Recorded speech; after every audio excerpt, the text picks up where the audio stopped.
Olá, irmãos, eu me chamo Arthur Bezerra e devido a alguns problemas técnicos e pessoais, eu fui convocado a ministrar essa aula da EBD de hoje, tá? Essa, já explicando, será a nossa última aula gravada online a partir do próximo domingo. Voltarão nossas aulas presenciais no templo da Igreja Batista Vale do Pitimbu, mas nossa pretensão é continuar gravando e postando no canal do YouTube para outras pessoas até fora de Natal, do Rio Grande do Norte, que possam acompanhar essas aulas que nós estamos dando via online. Na aula de hoje, nós vamos falar sobre o capítulo 18 do livro de Mateus. O título dessa aula é a Pedagogia de Jesus, parte 3, né? A terceira e última parte sobre a pedagogia de Jesus, com a didática que Jesus usava para ensinar tanto seus seguidores como principalmente os seus discípulos. Tá? Então, como é de praxe, eu peço que os irmãos pausem o vídeo um pouquinho, dá aquela leitura de reconhecimento em todo o capítulo 18, porque quando formos ler e aprofundar, você já vai estar ambientado com o texto, tá? Eu aguardo vocês. Que bom que você leu o texto, tá? Antes de começar nos versículos, é bom a gente entender o contexto que se encontra esse capítulo 18, tá? A gente tem visto nos últimos capítulos que às vezes Jesus anda com a multidão, às vezes anda com os 12 e às vezes anda com um grupo menor, que são os mais próximos dos 12, né? Que normalmente é Pedro, Tiago e João, como foi no caso da transfiguração. A gente também tem percebido que Jesus vem deixando mais claro para os seus discípulos qual a sua missão. Né? Ele está percebendo uma maturidade espiritual, de entendimento em seus discípulos e está deixando mais claro, falando diretamente com a sua missão. Né? Chega a dizer que o Filho do Homem vai morrer, vai ressuscitar em 3 dias. Eles estão chegando nesse início de capítulo na cidade de Cafarnaum. Cafarnaum fica na beira do lago do Mar da Galileia, né? Chama Mar da Galileia, mas não é um mar, é um lago, mas pelo seu tamanho gigantesco eles chamam de Mar da Galileia, tá? A Galileia, nessa época de domínio romano, Israel foi dividido em 3 grandes regiões. A região do sul, que é a região da Judéia, onde fica a cidade de Jerusalém, que é a capital, né? Tem também a região da Samaria, que é a região central, e a região mais ao norte, que é justamente a da Galileia, tá? Cafarnaum, a maioria dos comentadores falam que provavelmente a residência de Pedro era lá em Cafarnaum. Apesar de Pedro ter nascido em Betsaída, mas ele tinha uma residência fixa em Cafarnaum e muito provavelmente quando eles passavam por lá, Jesus era hóspede de Pedro. Tá? Então vamos começar lendo os versículos 1 a 5 do capítulo 18. Tá? Peço que os irmãos acompanhem.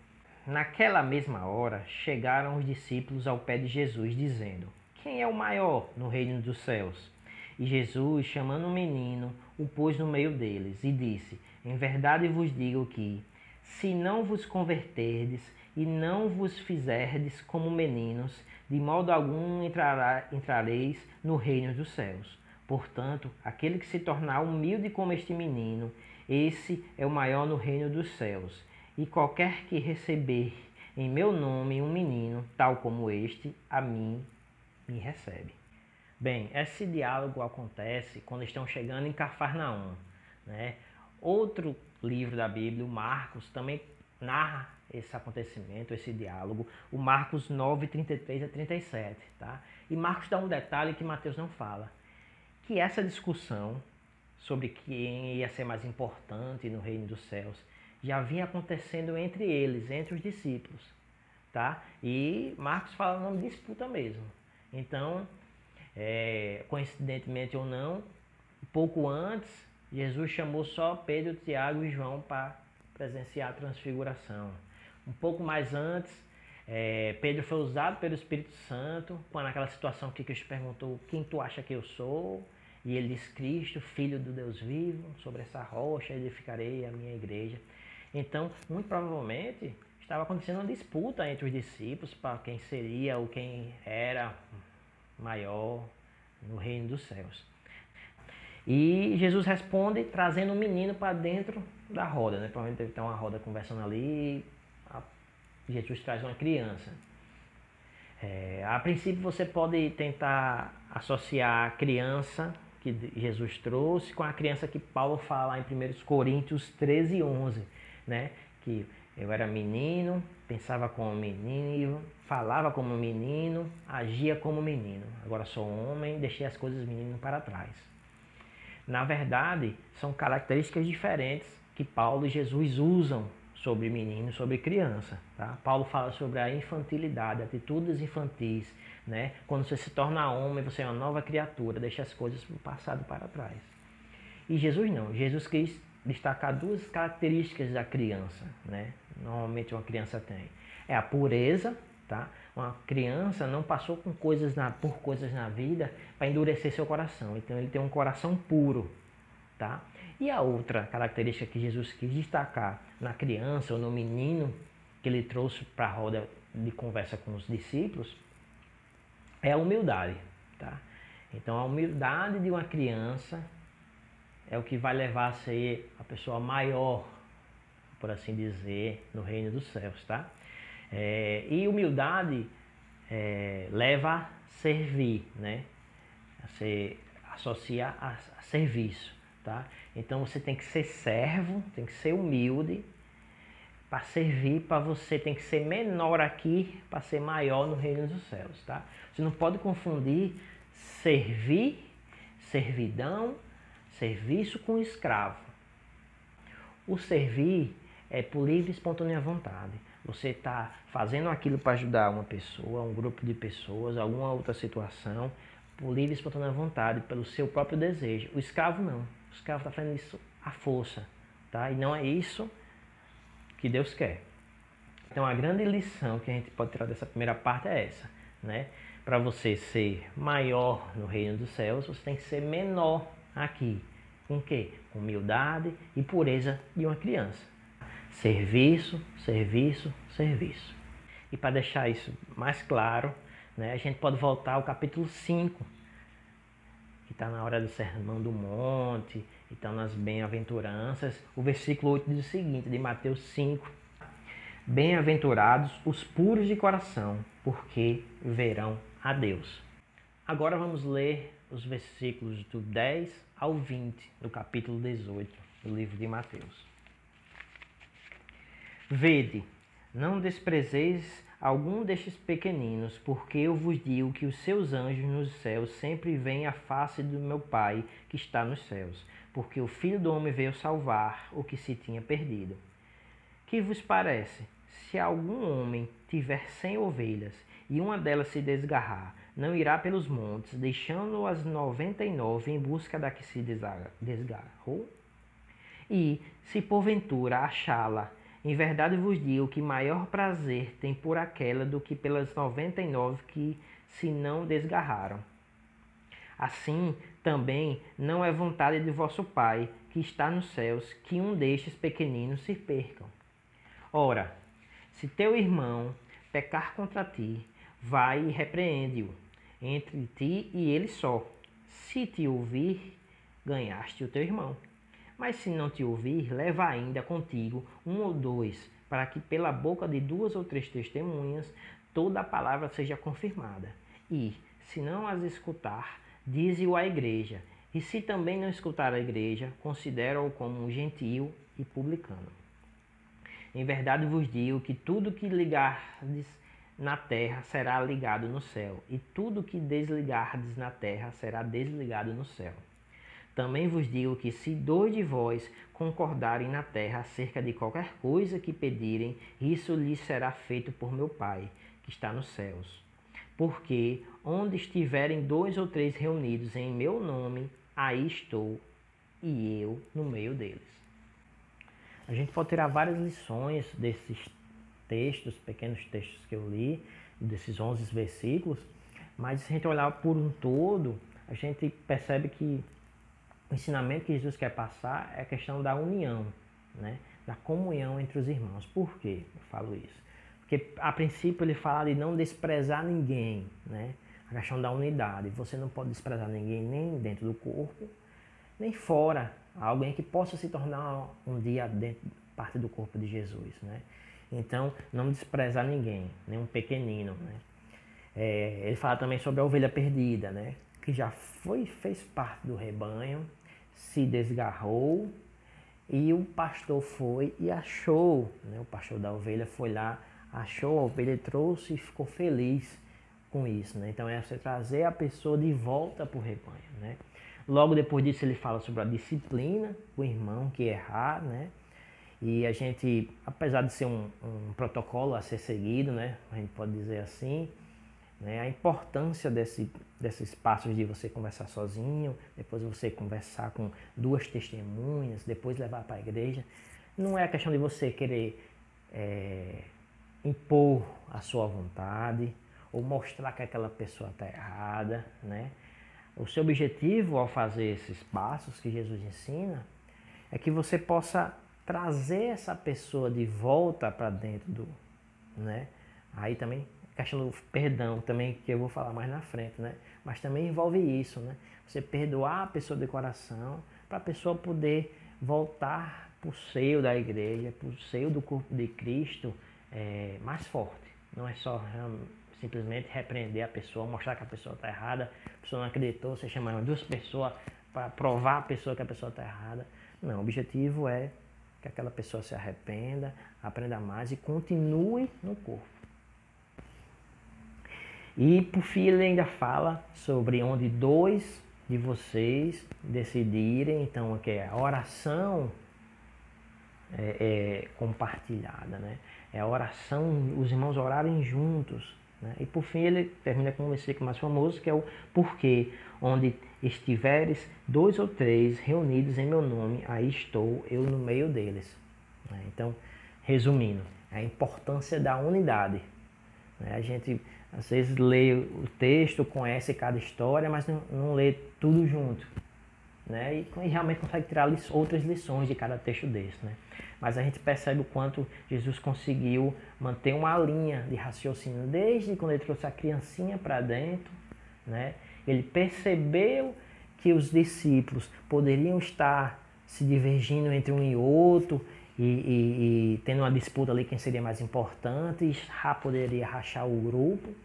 E ele, durante todo o capítulo, ele vem costurando, que é justamente a união entre os irmãos, entre a igreja, entre o corpo de Cristo, né? Agora vamos ler os versículos de 21 ao 35, até o final, tá? Então Pedro, aproximando-se dele, disse: Senhor, até quantas vezes pecará meu irmão contra mim, e eu lhe perdoarei? Até 7? Jesus lhe disse: Não te digo que até 7, mas até 70 vezes 7. Por isso o reino dos céus pode comparar-se com um certo rei, que quis fazer contas com os seus servos. E começando a fazer contas, foi-lhe apresentado um que lhe devia 10.000 talentos. E não tendo ele como que pagar, o seu senhor mandou que ele e a sua mulher e seus filhos fossem vendidos com tudo quanto tinha, para que a dívida lhe pagasse.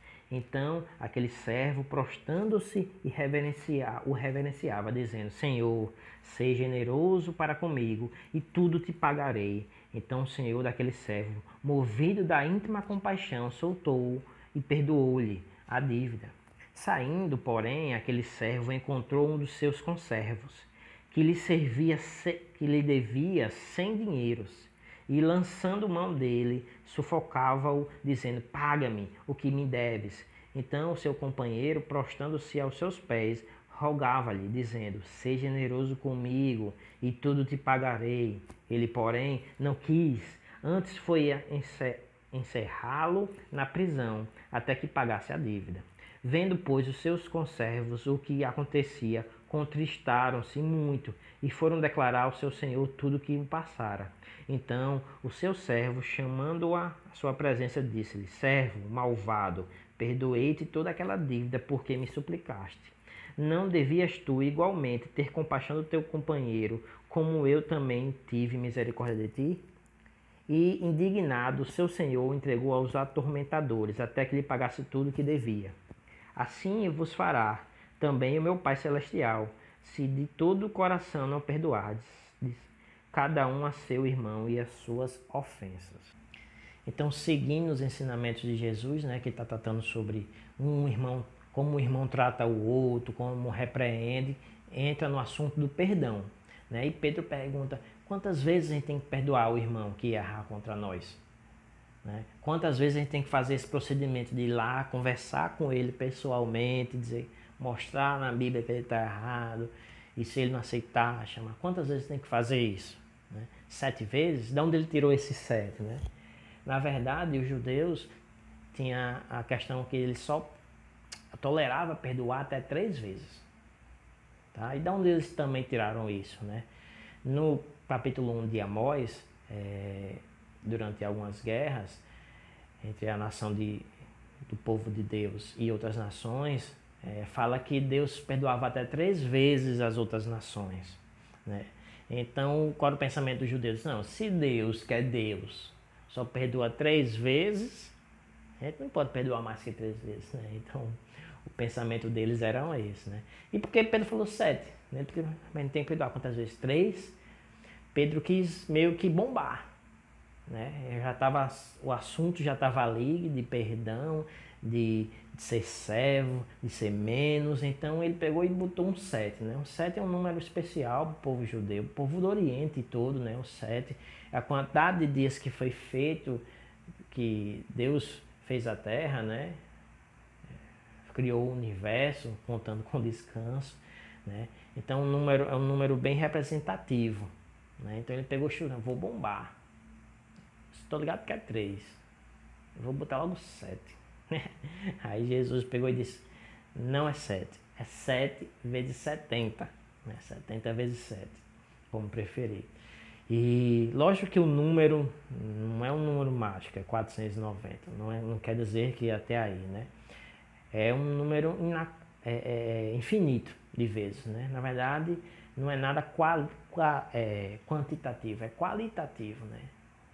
Qual a qualidade do seu perdão? Quantas vezes você é capaz de perdoar? Né? Então, aí ele começa a parábola, né, do servo incrédulo, né, ou incompassivo, como algumas bíblias relatam. E só para ter alguns dados, né, o servo devia ao rei, né, ao seu senhor, 10.000 talentos. 10.000 talentos, nos dias de hoje, seriam bilhões. Ou seja, uma dívida que ele não conseguiria pagar.